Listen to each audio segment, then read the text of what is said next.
সবাই একটু সাইলেন্ট হবে। আমরা যতটুকু পেরেছি চেষ্টা করেছি তুলে ধরার, ভুল ত্রুটি মার্জনীয়। আমরা শুরু করছি, সবাই একটু শান্ত থাকবে।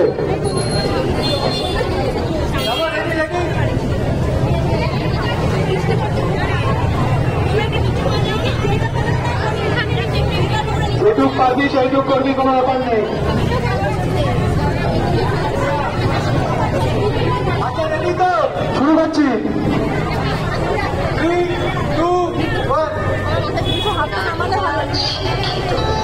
অফিস আদালতে পুরুষের সাথে সমান তালে কাজ করে চলেছে। রাজনৈতিক কি অর্থনীতি, সকল ক্ষেত্রেই তাদের অবদান অনস্বীকার্য। কিন্তু তারপর কি থেমে আছে নারীর প্রতি সহিংসতা, নির্যাতন?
দিতে হবে চলবে অসত্যের ফাঁসির দাবিতে এই মিছিল চলবে